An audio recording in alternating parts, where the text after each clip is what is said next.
Welcome everyone. Today in Rich and Spiritual, presents Self-Mastery by EMILE COUE. Chapter 1, The Conscious Self and the Unconscious Self. In order to understand properly the phenomena of suggestion, or to speak more correctly of autosuggestion, it is necessary to know that two absolutely distinct selves exist within us. Both are intelligent, but while one is conscious, the other is unconscious. For this reason, the existence of the latter generally escapes notice. It is, however, easy to prove its existence if one merely takes the trouble to examine certain phenomena and to reflect a few moments upon them. Let us take for instance the following examples. Everyone has heard of somnambulism. Everyone knows that a somnambulist gets up at night without waking, leaves his room after either dressing himself or not, goes downstairs, walks along corridors, and after having executed certain acts or accomplished certain work, returns to his room, goes to bed again, and shows next day the greatest astonishment at finding work finished which he had left unfinished the day before. It is, however, he himself who has done it without being aware of it. What force has his body obeyed if it is not an unconscious force, in fact his unconscious self? Let us now examine the alas, too frequent case of a drunkard attacked by delirium tremens. As though seized with madness, he picks up the nearest weapon, knife, hammer, or hatchet, as the case may be, and strikes furiously those who are unlucky enough to be in his vicinity. Once the attack is over, he recovers his senses and contemplates with horror the scene of carnage around him, without realizing that he himself is the author of it. Here again, is it not the unconscious self which has caused the unhappy man to act in this way? And what aversions, what ills we create for ourselves, every one of us and in every domain, by not immediately bringing into play good conscious autosuggestions against our bad unconscious autosuggestions, thus bringing about the disappearance of all unjust suffering. If we compare the conscious with the unconscious self, we see that the conscious self is often possessed of a very unreliable memory, while the unconscious self, on the contrary, is provided with a marvelous and impeccable memory which registers without our knowledge the smallest events, the least important acts of our existence. Further, it is credulous and accepts with unreasoning docility what it is told. Thus, as it is the unconscious that is responsible for the functioning of all our organs but the intermediary of the brain, a result is produced which may seem rather paradoxical to you, that is, if it believes that a certain organ functions well or ill, or that we feel such and such an impression, the organ in question does indeed function well or ill, or we do feel that impression. Not only does the unconscious self preside over the functions of our organism, but also over all our actions, whatever they are. It is this that we call imagination, and it is this which, contrary to accepted opinion, always makes us act even, and above all, against our will when there is antagonism between these two forces. Chapter 2, Will and Imagination. If we open a dictionary and look up the word will, we find this definition: the faculty of freely determining certain acts. We accept this definition as true and unattackable, although nothing could be more false. This will that we claim so proudly always yields to the imagination. It is an absolute rule that admits of no exception. Blasphemy. Paradox. You will exclaim. Not at all, on the contrary, it is the purest truth, I shall reply. In order to convince yourself of it, open your eyes, look round you and try to understand what you see. You will then come to the conclusion that what I tell you is not an idle theory, offspring of a sick brain, but the simple expression of a fact. Suppose that we place on the ground a plank 30 feet long by 1 foot wide. It is evident that everybody will be capable of going from one end to the other of this plank without stepping over the edge. But now change the conditions of the experiment, and imagine this plank placed at the height of the towers of a cathedral. Who then will be capable of advancing even a few feet along this narrow path? Could you hear me speak? Probably not. Before you had taken 2 steps you would begin to tremble, and in spite of every effort of your will you would be certain to fall to the ground. Why is it then that you would not fall if the plank is on the ground, and why should you fall if it is raised to a height above the ground? Simply because in the first case you imagine that it is easy to go to the end of this plank, while in the second case you imagine that you cannot do so. Notice that your will is powerless to make you advance. If you imagine that you cannot, it is absolutely impossible for you to do so. If tailors and carpenters are able to accomplish this feat, it is because they think they can do it. Vertigo is entirely caused by the picture we make in our minds that we are going to fall. This picture transforms itself immediately into fact in spite of all the efforts of our will, and the more violent these efforts are, the quicker is the opposite to the desired result brought about. Let us now consider the case of a person suffering from insomnia. If he does not make any effort to sleep, he will lie quietly in bed. If on the contrary he tries to force himself to sleep by his will, the more efforts he makes, the more restless he becomes. Have you not noticed that the more you try to remember the name of a person which you have forgotten, the more it eludes you, until, substituting in your mind the idea, "I shall remember in a minute," to the idea, "I have forgotten," the name comes back to you of its own accord without the least effort? Let those of you who are cyclists remember the days when you were learning to ride. You went along clutching the handlebars and frightened of falling. Suddenly catching sight of the smallest obstacle in the road you tried to avoid it, and the more efforts you made to do so, the more surely you rushed upon it. Who has not suffered from an attack of uncontrollable laughter, which bursts out more violently the more one tries to control it? What was the state of mind of each person in these different circumstances? I do not want to fall, but I cannot help doing so. I want to sleep, but I cannot. I want to remember the name of Mrs. So-and-so, but I cannot. I want to avoid the obstacle, but I cannot. I want to stop laughing, but I cannot. As you see, in each of these conflicts it is always the imagination which gains the victory over the will, without any exception. To the same order of ideas belongs the case of the leader who rushes forward at the head of his troops and always carries them along with him, while the cry, "Each man for himself," is almost certain to cause a defeat. Why is this? It is because in the first case the men imagine that they must go forward, and in the second they imagine that they are conquered and must fly for their lives. Panurge was quite aware of the contagion of example, that is to say the action of the imagination, when, to avenge himself upon a merchant on board the same boat, he bought his biggest sheep and threw it into the sea, certain beforehand that the entire flock would follow, which indeed happened.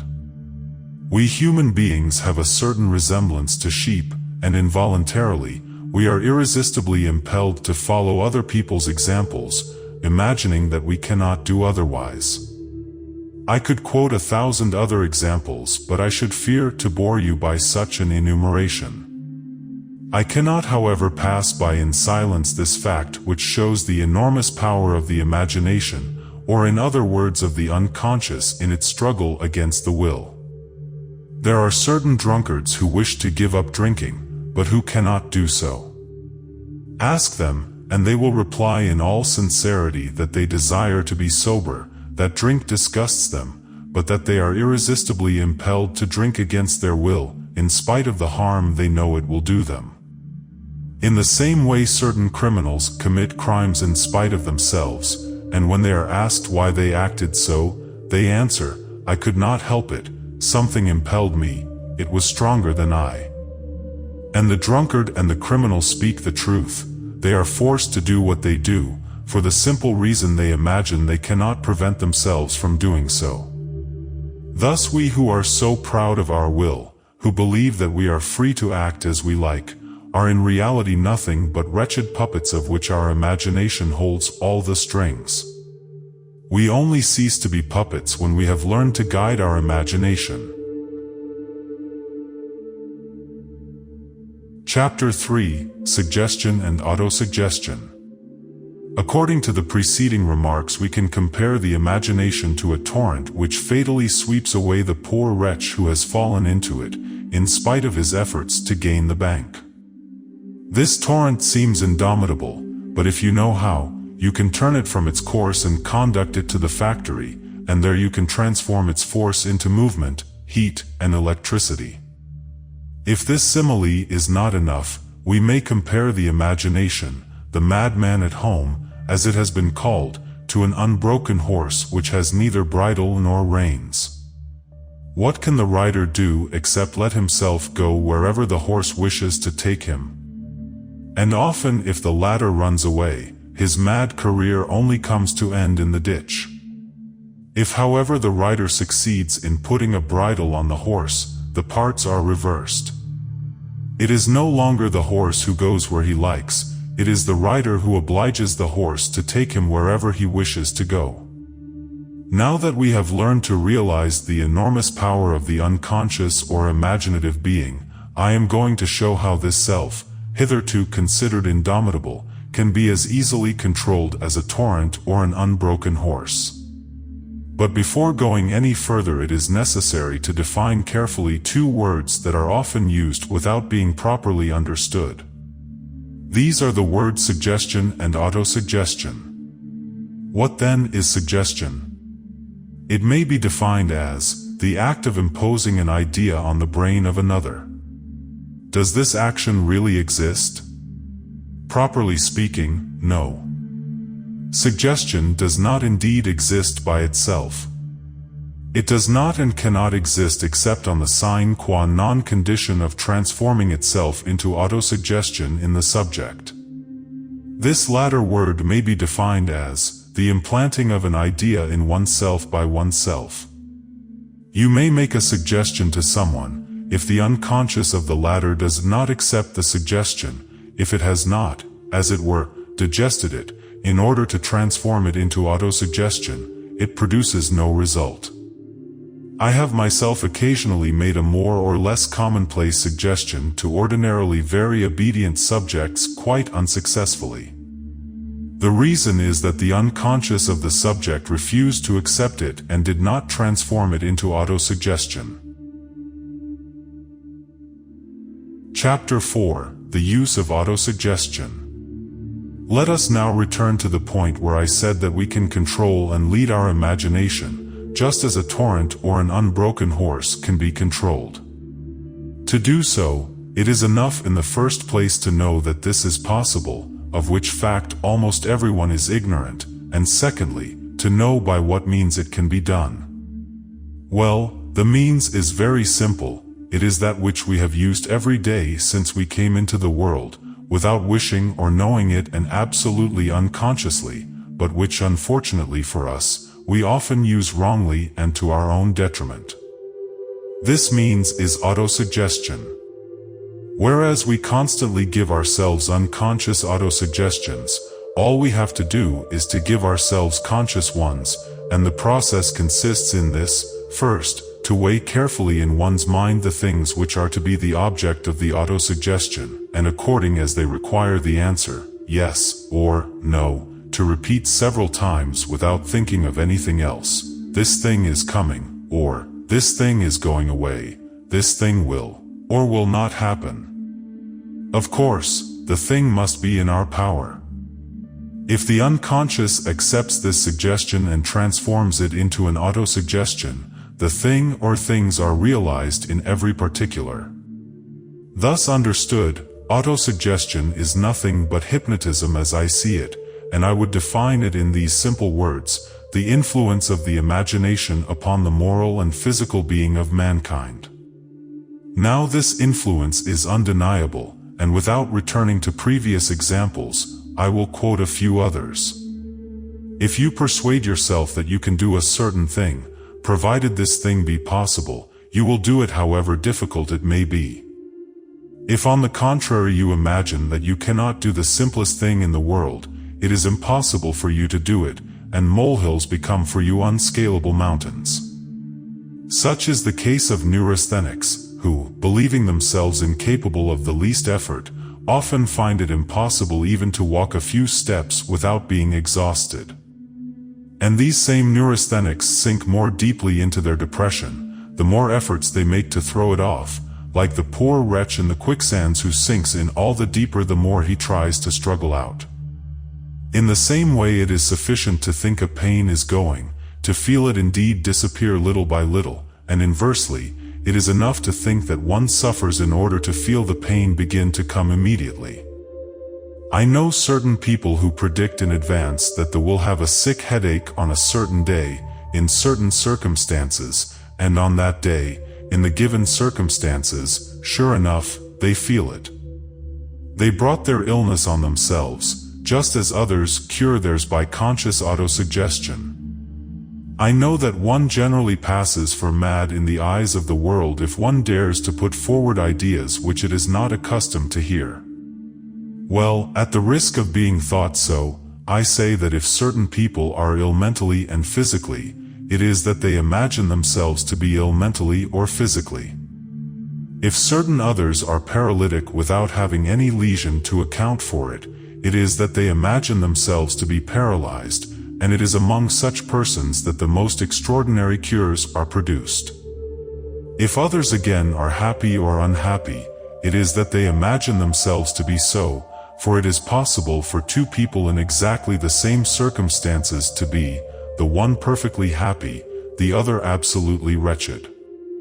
Neurasthenia, stammering, aversions, kleptomania, certain cases of paralysis, are nothing but the result of unconscious autosuggestion, that is to say, the result of the action of the unconscious upon the physical and moral being. But if our unconscious is the source of many of our ills, it can also bring about the cure of our physical and mental ailments. It can not only repair the ill it has done, but cure real illnesses, so strong is its action upon our organism. Shut yourself up alone in a room, seat yourself in an armchair, close your eyes to avoid any distraction, and concentrate your mind for a few moments on thinking, such and such a thing is going to disappear, or such and such a thing is coming to pass. If you have really made the autosuggestion, that is to say, if your unconscious has assimilated the idea that you have presented to it, you are astonished to see the thing you have thought come to pass. Note that it is the property of ideas autosuggested to exist within us unrecognized, and we can only know of their existence by the effect they produce. But above all, and this is an essential point, the will must not be brought into play in practicing autosuggestion, for, if it is not in agreement with the imagination, if one thinks, I will make such and such a thing happen, and the imagination says, you are willing it, but it is not going to be, not only does one not obtain what one wants, but even exactly the reverse is brought about. This remark is of capital importance, and explains why results are so unsatisfactory when, in treating moral ailments, one strives to re-educate the will. It is the training of the imagination which is necessary, and it is thanks to this shade of difference that my method has often succeeded where others, and those not the least considered, have failed. From the numerous experiments that I have made daily for 20 years, and which I have examined with minute care, I have been able to deduct the following conclusions which I have summed up as laws. 1. When the will and the imagination are antagonistic, it is always the imagination which wins, without any exception. 2. In the conflict between the will and the imagination, the force of the imagination is in direct ratio to the square of the will. 3. When the will and the imagination are in agreement, one does not add to the other, but one is multiplied by the other. 4. The imagination can be directed. The expressions, in direct ratio to the square of the will, and, is multiplied by, are not rigorously exact. They are simply illustrations destined to make my meaning clearer. After what has just been said, it would seem that nobody ought to be ill. That is quite true.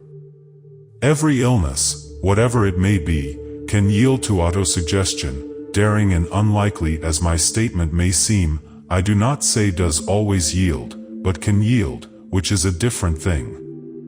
But in order to lead people to practice conscious autosuggestion, they must be taught how, just as they are taught to read or write or play the piano. Autosuggestion is, as I said above, an instrument that we possess at birth, and with which we play unconsciously all our life, as a baby plays with its rattle.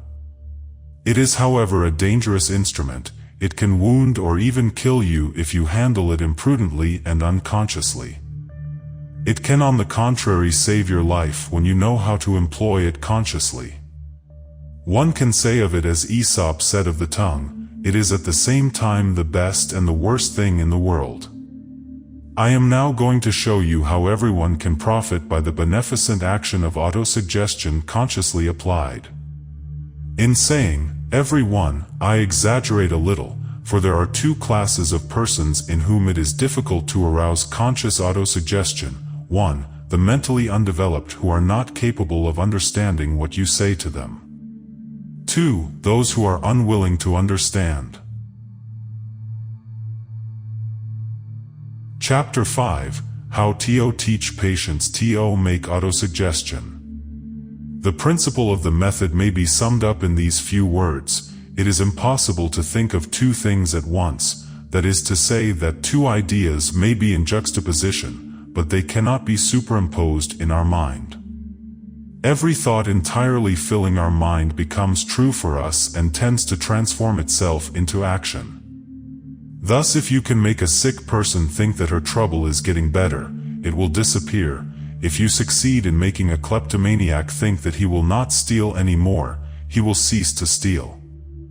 This training, which perhaps seems to you an impossibility, is, however, the simplest thing in the world. It is enough, by a series of appropriate and graduated experiments, to teach the subject, as it were the A, B, C, of conscious thought, and here is the series. By following it to the letter, one can be absolutely sure of obtaining a good result, except with the two categories of persons mentioned above. First experiment. These experiments are those of Sage of Rochester. Preparatory. Ask the subject to stand upright, with the body as stiff as an iron bar, the feet close together from toe to heel, while keeping the ankles flexible as if they were hinges. Tell him to make himself like a plank with hinges at its base, which is balanced on the ground. Make him notice that if one pushes the plank slightly either way, it falls as a mass without any resistance, in the direction in which it is pushed. Tell him that you are going to pull him back by the shoulders and that he must let himself fall in your arms without the slightest resistance, turning on his ankles as on hinges, that is to say, keeping the feet fixed to the ground. Then pull him back by the shoulders, and if the experiment does not succeed, repeat it until it does, or nearly so. Second experiment. Begin by explaining to the subject that in order to demonstrate the action of the imagination upon us, you are going to ask him in a moment to think, I am falling backwards, I am falling backwards. Tell him that he must have no thought but this in his mind, that he must not reflect or wonder if he is going to fall or not, or think that if he falls he may hurt himself, or fall back purposely to please you, but that if he really feels something impelling him to fall backwards, he must not resist but obey the impulse. Then ask your subject to raise the head high and to shut his eyes, and place your right fist on the back of his neck, and your left hand on his forehead, and say to him, now think, I am falling backwards, I am falling backwards. And, indeed, you are falling backwards, you are. Fall. ing. Back. Wards. At the same time, slide the left hand lightly backwards to the left temple, above the ear, and remove very slowly but with a continuous movement the right fist. The subject is immediately felt to make a slight movement backwards, and either to stop himself from falling or else to fall completely. In the first case, tell him that he has resisted, and that he did not think just that he was falling, but that he might hurt himself if he did fall. That is true, for if he had not thought the latter, he would have fallen like a block. Repeat the experiment using a tone of command as if you would force the subject to obey you. Go on with it until it is completely successful or very nearly so. The operator should stand a little behind the subject, the left leg forward and the right leg well behind him, so as not to be knocked over by the subject when he falls. Neglect of this precaution might result in a double fall if the person is heavy. Third experiment. Place the subject facing you, the body still stiff, the ankles flexible, and the feet joined and parallel. Put your 2 hands on his temples without any pressure, look fixedly, without moving the eyelids, at the root of his nose, and tell him to think, "I am falling forward, I am falling forward." And repeat to him, stressing the syllables, "You are fall." ing. 4. Ward, you are fall. ing. 4. Ward. Without ceasing to look fixedly at him. Fourth experiment. Ask the subject to clasp his hands as tight as possible, that is to say, until the fingers tremble slightly. Look at him in the same way as in the preceding experiment and keep your hands on his as though to squeeze them together still more tightly. Tell him to think that he cannot unclasp his fingers, that you are going to count 3, and that when you say 3, he is to try to separate his hands while thinking all the time, "I cannot do it, I cannot do it." And he will find it impossible. Then count very slowly, 1, 2, 3, and add immediately, detaching the syllables, "You can not do it. You can not do it." If the subject is thinking properly, "I cannot do it," not only is he unable to separate his fingers, but the latter clasp themselves all the more tightly together the more efforts he makes to separate them. He obtains in fact exactly the contrary to what he wants. In a few moments say to him, "Now think, I can do it," and his fingers will separate themselves. Be careful always to keep your eyes fixed on the root of the subject's nose, and do not allow him to turn his eyes away from yours for a single moment. If he is able to unclasp his hands, do not think it is your own fault, it is the subject's. He has not properly thought, "I cannot." Assure him firmly of this, and begin the experiment again. Always use a tone of command which suffers no disobedience. I do not mean that it is necessary to raise your voice, on the contrary it is preferable to employ the ordinary pitch, but stress every word in a dry and imperative tone. When these experiments have been successful, all the others succeed equally well and can be easily obtained by carrying out to the letter the instructions given above. Some subjects are very sensitive, and it is easy to recognize them by the fact that the contraction of their fingers and limbs is easily produced.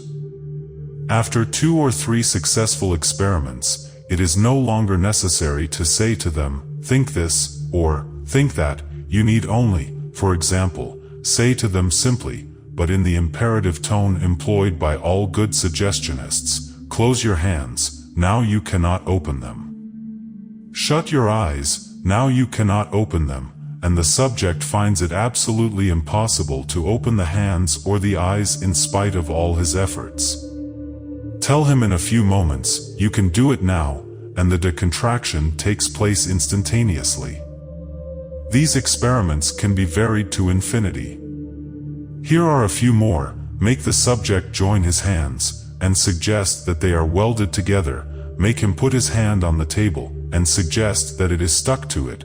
Tell him that he is fixed to his chair and cannot rise. Make him rise, and tell him he cannot walk. put a penholder on the table and tell him that it weighs 100 weight, and that he cannot lift it. In all these experiments, I cannot repeat too often, it is not suggestion properly so-called which produces the phenomena, but the autosuggestion which is consecutive to the suggestion of the operator. Chapter 6. Method of Procedure in Curative Suggestion. When the subject has passed through the preceding experiments and has understood them, he is ripe for curative suggestion. He is like a cultivated field in which the seed can germinate and develop, whereas before it was but rough earth in which it would have perished. Whatever ailment the subject suffers from, whether it is physical or mental, it is important to proceed always in the same way, and to use the same words with a few variations according to the case. Say to the subject, "Sit down and close your eyes." I am not going to try and put you to sleep as it is quite unnecessary. I ask you to close your eyes simply in order that your attention may not be distracted by the objects around you. Now tell yourself that every word I say is going to fix itself in your mind, and be printed, engraved, and encrusted in it, that, there, it is going to stay fixed, imprinted, and encrusted, and that without your will or knowledge, in fact perfectly unconsciously on your part, you yourself and your whole organism are going to obey. In the first place I say that every day, 3 times a day, in the morning, at midday, and in the evening, at the usual meal times, you will feel hungry, that is to say, you will experience the agreeable sensation which makes you think and say, "Oh, how nice it will be to have something to eat." You will then eat and enjoy your food, without of course overeating. You will also be careful to masticate it properly so as to transform it into a sort of soft paste before swallowing it. In these conditions you will digest it properly, and so feel no discomfort, inconvenience, or pain of any kind either in the stomach or intestines. You will assimilate what you eat and your organism will make use of it to make blood, muscle, strength and energy, in a word, life.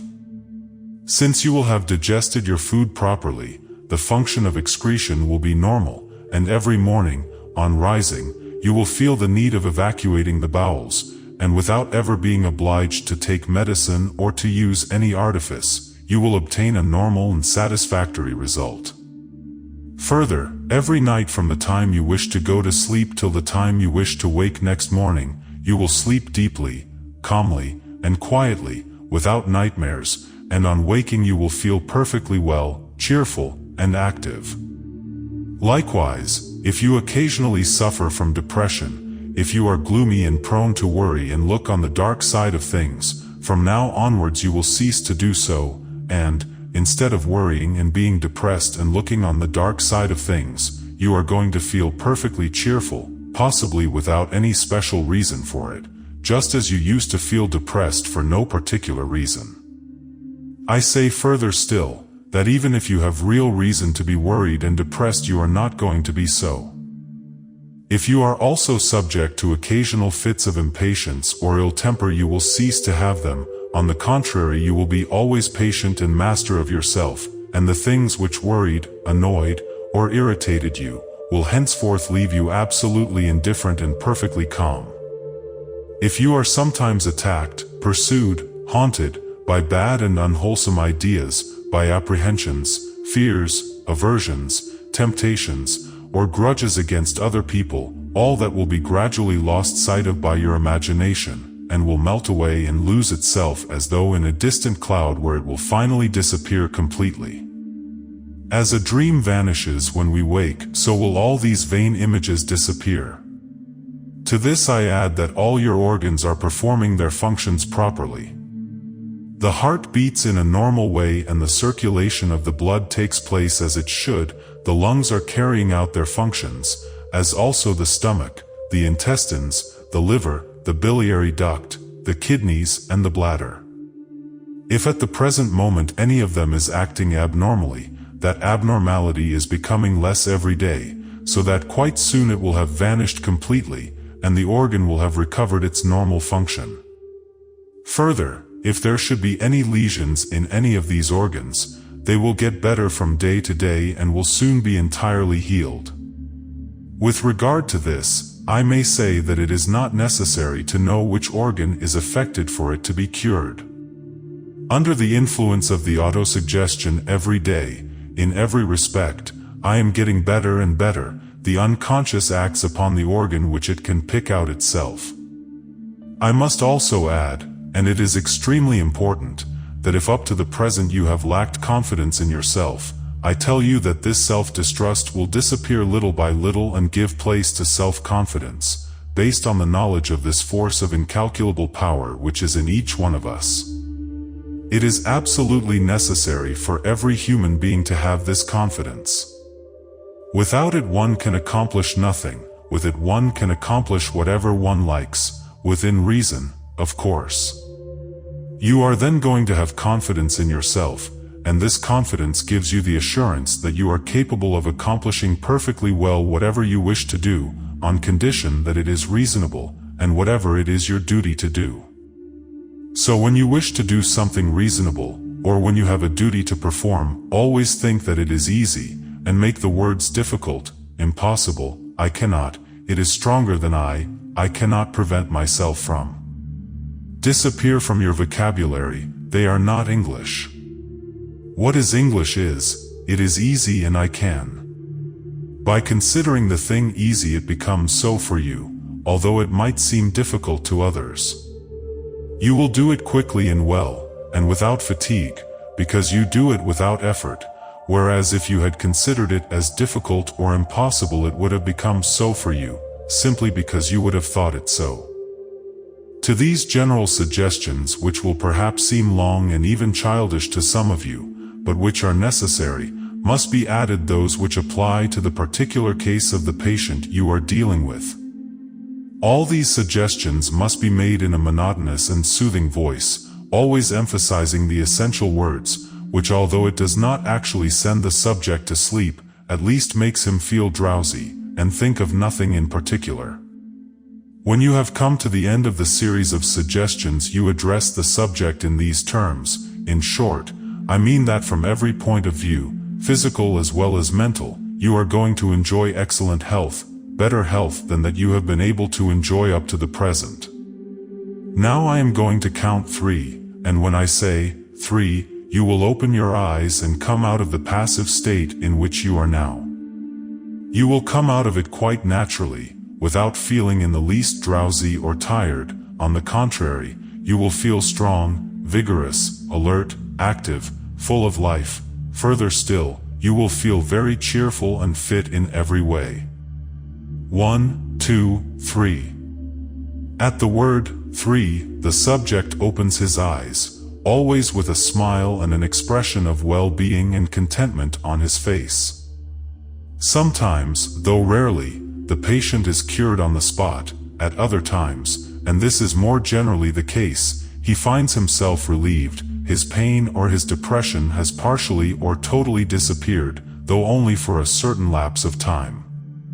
In every case it is necessary to renew the suggestions more or less frequently according to your subject, being careful always to space them out at longer and longer intervals, according to the progress obtained until they are no longer necessary, that is to say, when the cure is complete.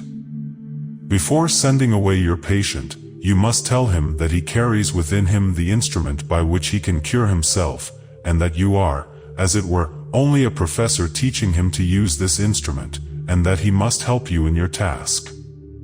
Thus, every morning before rising, and every night on getting into bed, he must shut his eyes and in thought transport himself into your presence, and then repeat 20 times consecutively in a monotonous voice, counting by means of a string with 20 knots in it, this little phrase, every day, in every respect, I am getting better and better. In his mind he should emphasize the words, in every respect, which applies to every need, mental or physical. This general suggestion is more efficacious than special ones. Thus it is easy to realize the part played by the giver of the suggestions.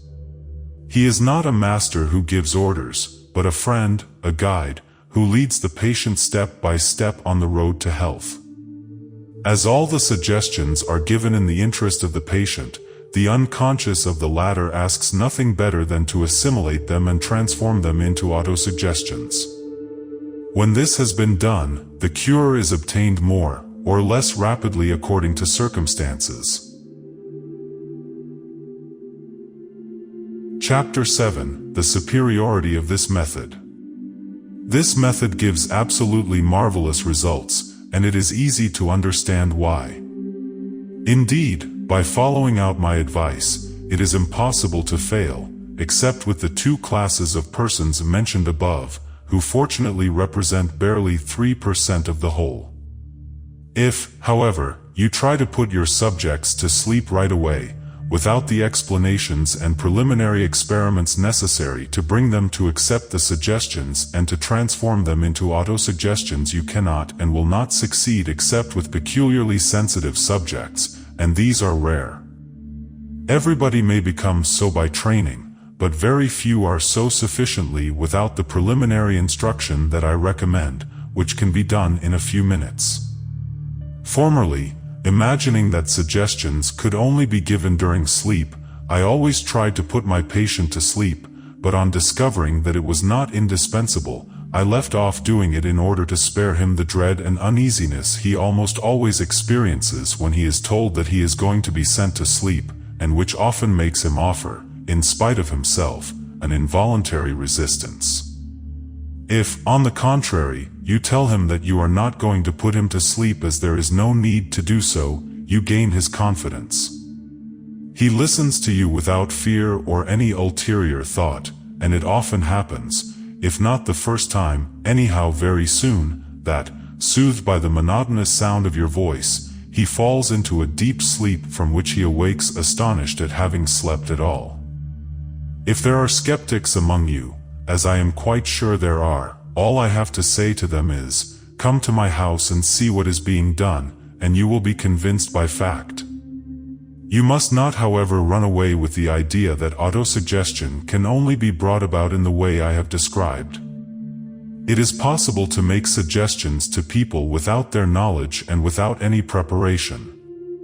For instance, if a doctor who by his title alone has a suggestive influence on his patient, tells him that he can do nothing for him, and that his illness is incurable, he provokes in the mind of the latter an autosuggestion which may have the most disastrous consequences. If, however, he tells him that his illness is a serious one, it is true, but that with care, time, and patience, he can be cured. He sometimes and even often obtains results which will surprise him. Here is another example. If a doctor, after examining his patient, writes a prescription and gives it to him without any comment, the remedies prescribed will not have much chance of succeeding. If, on the other hand, he explains to his patient that such and such medicines must be taken in such and such conditions and that they will produce certain results, those results are practically certain to be brought about.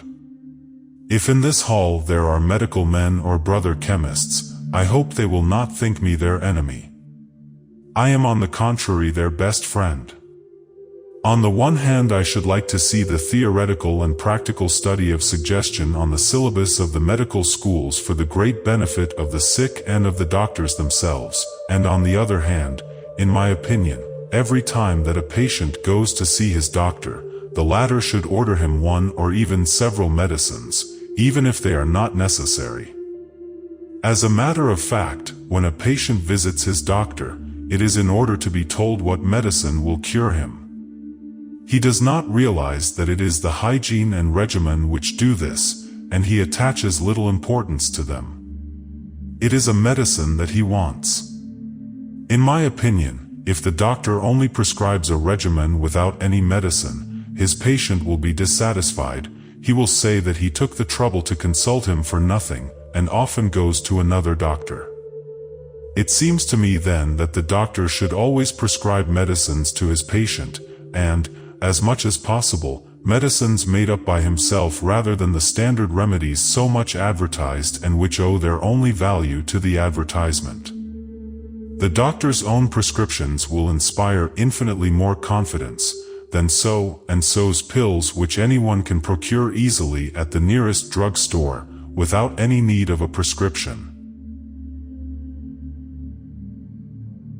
Chapter 8: How Suggestion Works. In order to understand properly the part played by suggestion, or rather by autosuggestion, it is enough to know that the unconscious self is the grand director of all our functions. Make this believed, as I said above, that a certain organ which does not function well must perform its function, and instantly the order is transmitted. The organ obeys with docility, and either at once or little by little performs its functions in a normal manner. This explains simply and clearly how by means of suggestion one can stop hemorrhages, cure constipation, cause fibrous tumors to disappear, cure paralysis, tubercular lesions, varicose, ulcers. Let us take for example, a case of dental hemorrhage which I had the opportunity of observing in the consulting room of Goth, a dentist at Troyes. A young lady whom I had helped to cure herself of asthma from which she had suffered for 8 years, told me one day that she wanted to have a tooth out. As I knew her to be very sensitive, I offered to make her feel nothing of the operation. She naturally accepted with pleasure, and we made an appointment with the dentist. On the day we had arranged, we presented ourselves at the dentist's and, standing opposite my patient, I looked fixedly at her, saying, "You feel nothing, you feel nothing." And then, while still continuing the suggestion, I made a sign to the dentist. In an instant the tooth was out without Miss D turning a hair. As fairly often happens, a hemorrhage followed, but I told the dentist that I would try suggestion without his using a hemostatic, without knowing beforehand what would happen. I then asked Miss D to look at me fixedly, and I suggested to her that in 2 minutes the hemorrhage would cease of its own accord, and we waited. The patient spat blood again once or twice, and then ceased. I told her to open her mouth, and we both looked and found that a clot of blood had formed in the dental cavity. How is this phenomenon to be explained? In the simplest way. Under the influence of the idea, the hemorrhage is to stop, the unconscious had sent to the small arteries and veins the order to stop the flow of blood, and, obediently, they contracted naturally, as they would have done artificially at the contact of a hemostatic like adrenaline, for example. The same reasoning explains how a fibrous tumor can be made to disappear. The unconscious having accepted the idea, it is to go, the brain orders the arteries which nourish it, to contract. They do so, refusing their services, and ceasing to nourish the tumor which, deprived of nourishment, dies, dries up, is reabsorbed and disappears. Chapter 9: The Use of Suggestion for the Cure of Moral Ailments, and Taints either Congenial or Acquired. Neurasthenia, so common nowadays, generally yields to suggestion constantly practiced in the way I have indicated. I have had the happiness of contributing to the cure of a large number of neurasthenics with whom every other treatment had failed. One of them had even spent a month in a special establishment at Luxembourg without obtaining any improvement. In 6 weeks he was completely cured, and he is now the happiest man one would wish to find, after having thought himself the most miserable. Neither is he ever likely to fall ill again in the same way, for I showed him how to make use of conscious autosuggestion, and he does it marvelously well. But if suggestion is useful in treating moral complaints and physical ailments, may it not render still greater services to society, in turning into honest folks the wretched children who people our reformatories and who only leave them to enter the army of crime. Let no one tell me it is impossible. The remedy exists, and I can prove it.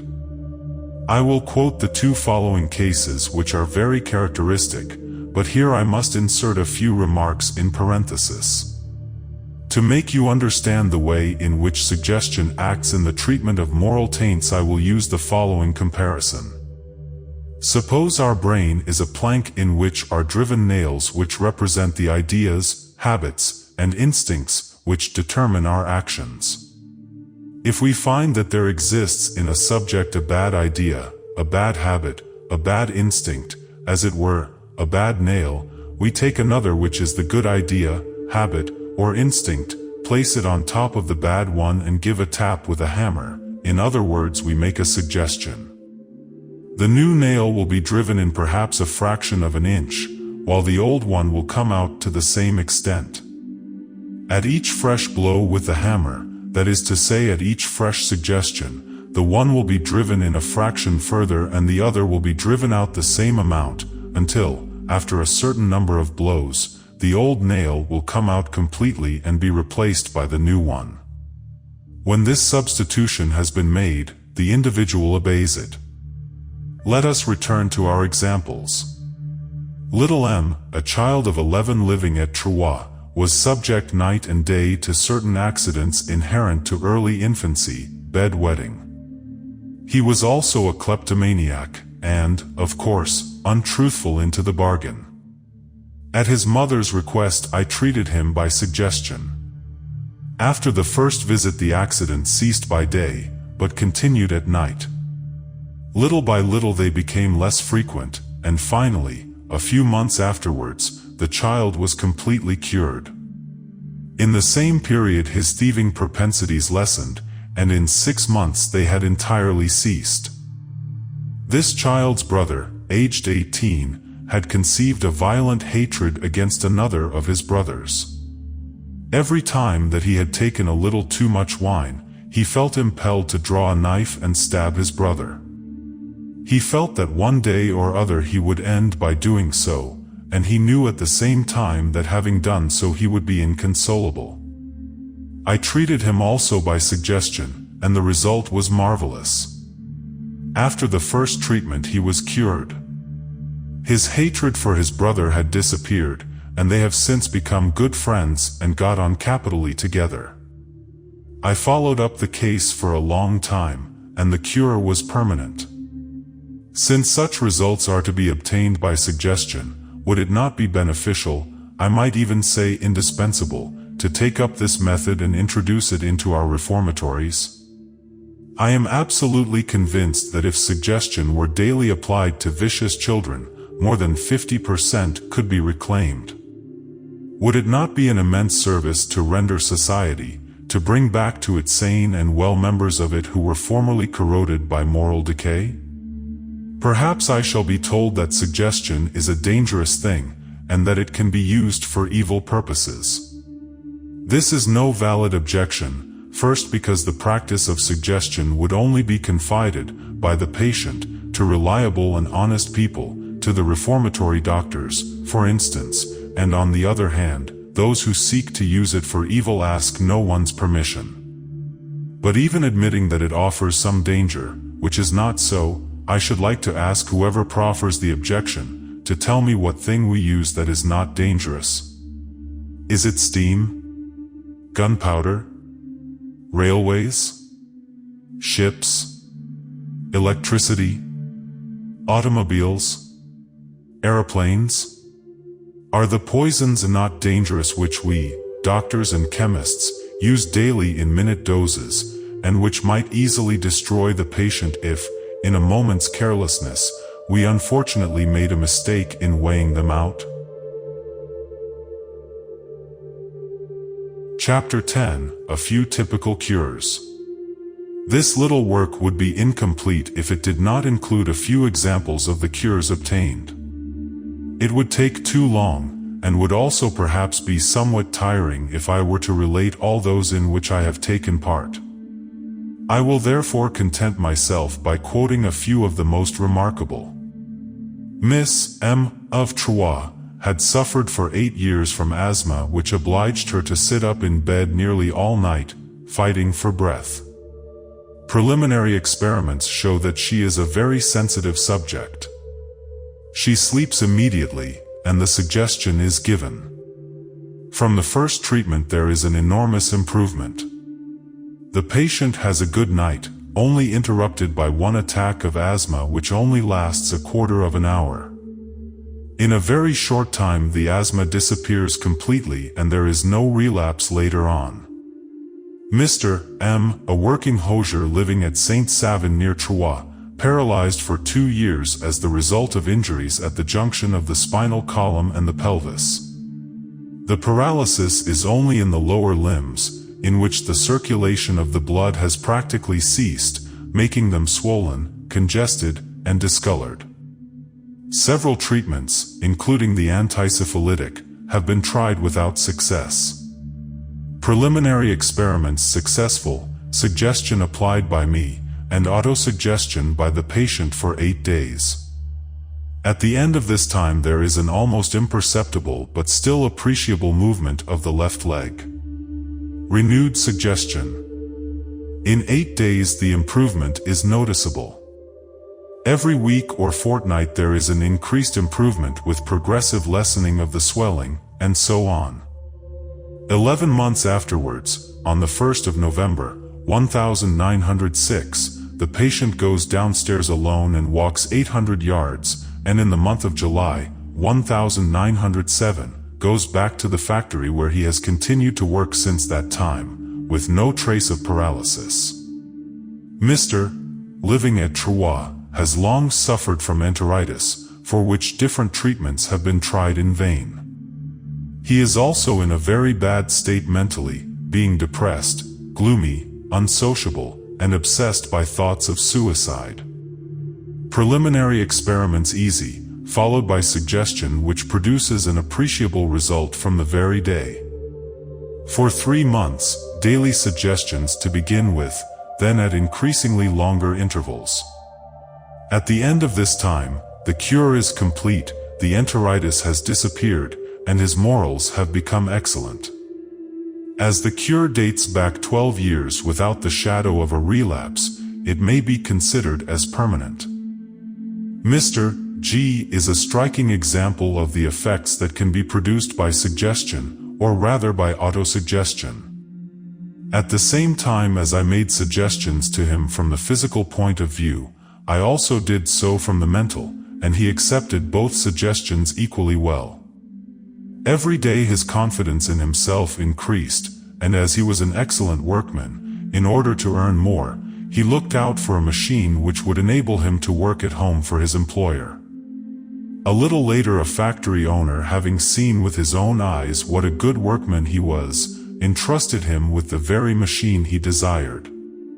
Thanks to his skill he was able to turn out much more than an ordinary workman, and his employer, delighted with the result, gave him another and yet another machine, until Mr. G, who, but for suggestion, would have remained an ordinary workman, is now in charge of 6 machines which bring him a very handsome profit. Miss D, at Troyes, about 30 years of age. She is in the last stages of consumption, and grows thinner daily in spite of special nourishment. She suffers from coughing and spitting, and has difficulty in breathing. In fact, from all appearances she has only a few months to live. Preliminary experiments show great sensitiveness, and suggestion is followed by immediate improvement. From the next day the morbid symptoms begin to lessen. Every day the improvement becomes more marked, the patient rapidly puts on flesh, although she no longer takes special nourishment. In a few months the cure is apparently complete. This person wrote to me on the 1st of January, 1911, that is to say 8 months after I had left Troyes, to thank me and to tell me that, although pregnant, she was perfectly well. I have purposely chosen these cases dating some time back, in order to show that the cures are permanent, but I should like to add a few more recent ones. Mr. X, post office clerk at Lunéville. Having lost one of his children in January, 1910, the trouble produces in him a cerebral disturbance which manifests itself by uncontrollable nervous trembling. His uncle brings him to me in the month of June. Preliminary experiments followed by suggestion. For days afterwards the patient returns to tell me that the trembling has disappeared. I renew the suggestion and tell him to return in 8 days. A week, then a fortnight, then 3 weeks, then a month, pass by without my hearing any more of him. Shortly afterwards his uncle comes and tells me that he has just had a letter from his nephew, who is perfectly well. He has taken on again his work as telegraphist, which he had been obliged to give up, and the day before, he had sent off a telegram of 170 words without the least difficulty. He could easily, he added in his letter, have sent off an even longer one. Since then he has had no relapse. Mr. Y. of Nancy has suffered from neurasthenia for several years. He has aversions, nervous fears, and disorders of the stomach and intestines. He sleeps badly, is gloomy and is haunted by ideas of suicide. He staggers when he walks like a drunken man, and can think of nothing but his trouble. All treatments have failed and he gets worse and worse. A stay in a special nursing home for such cases has no effect whatever. Mr. Y. comes to see me at the beginning of October, 1910. Preliminary experiments comparatively easy. I explain to the patient the principles of autosuggestion, and the existence within us of the conscious and the unconscious self, and then make the required suggestion. For 2 or 3 days Mr. Y. has a little difficulty with the explanations I have given him. In a short time light breaks in upon his mind, and he grasps the whole thing. I renew the suggestion, and he makes it himself too every day. The improvement, which is at first slow, becomes more and more rapid, and in a month and a half the cure is complete. The ex-invalid who had lately considered himself the most wretched of men, now thinks himself the happiest. Mr. E. of Troyes. An attack of gout, the right ankle is inflamed and painful, and he is unable to walk. The preliminary experiments show him to be a very sensitive subject. After the first treatment he is able to regain, without the help of his stick, the carriage which brought him, and the pain has ceased. The next day he does not return as I had told him to do. Afterwards his wife comes alone and tells me that morning her husband had got up, put on his shoes, and gone off on his bicycle to visit his yards. He is a painter. It is needless to tell you my utter astonishment. I was not able to follow up this case, as the patient never deigned to come and see me again, but some time afterward I heard that he had had no relapse. Miss T. of Nancy. Neurasthenia, dyspepsia, gastralgia, enteritis, and pains in different parts of the body. She has treated herself for several years with a negative result. I treat her by suggestion, and she makes autosuggestions for herself every day. From the first day there is a noticeable improvement which continues without interruption. At the present moment this person has long been cured mentally and physically, and follows no regimen. She thinks that she still has perhaps a slight touch of enteritis, but she is not sure. Miss X, a sister of Miss T, acute neurasthenia, she stays in bed a fortnight every month, as it is totally impossible for her to move or work. She suffers from lack of appetite, depression, and digestive disorders. She is cured by one visit, and the cure seems to be permanent as she has had no relapse. Miss H. at Maxville. General eczema, which is particularly severe on the left leg. Both legs are inflamed, above all at the ankles. Walking is difficult and painful. I treat her by suggestion. That same evening Miss H. is able to walk several hundred yards without fatigue. The day after the feet and ankles are no longer swollen and have not been swollen again since. The eczema disappears rapidly. Miss F. at Leneveville. Pains in the kidneys and the knees. The illness dates from 10 years back and is becoming worse every day. Suggestion from me, and autosuggestion from herself. The improvement is immediate and increases progressively. The cure is obtained rapidly, and is a permanent one.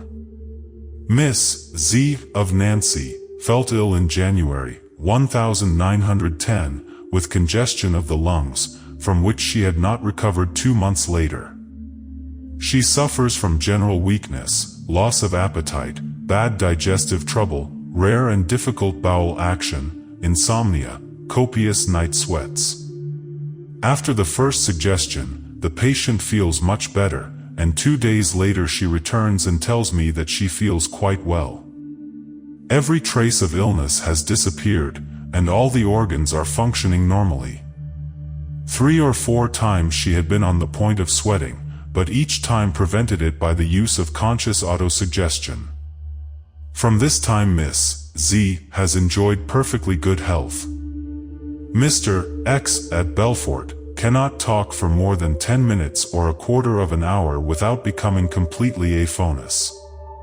Different doctors consulted find no lesion in the vocal organs, but one of them says that Mr. X suffers from senility of the larynx, and this conclusion confirms him in the belief that he is incurable. He comes to spend his holidays at Nancy, and a lady of my acquaintance advises him to come and see me. He refuses at first, but eventually consents in spite of his absolute disbelief in the effects of suggestion. I treat him in this way nevertheless, and ask him to return 2 days afterwards. He comes back on the appointed day, and tells me that the day before he was able to converse the whole afternoon without becoming aphonous. 2 days later he returns again to say that his trouble had not reappeared, although he had not only conversed a great deal but even sung the day before. The cure still holds good, and I am convinced that it will always do so. Before closing, I should like to say a few words on the application of my method to the training and correction of children by their parents. The latter should wait until the child is asleep, and then one of them should enter his room with precaution, stop a yard from his bed, and repeat 15 or 20 times in a murmur all the things they wish to obtain from the child, from the point of view of health, work, sleep, application, conduct. He should then retire as he came, taking great care not to awake the child. This extremely simple process gives the best possible results, and it is easy to understand why. When the child is asleep, his body and his conscious self are at rest and, as it were, annihilated. His unconscious self, however, is awake. It is then to the latter alone that one speaks, and as it is very credulous, it accepts what one says to it without dispute, so that, little by little, the child arrives at making of himself what his parents desire him to be.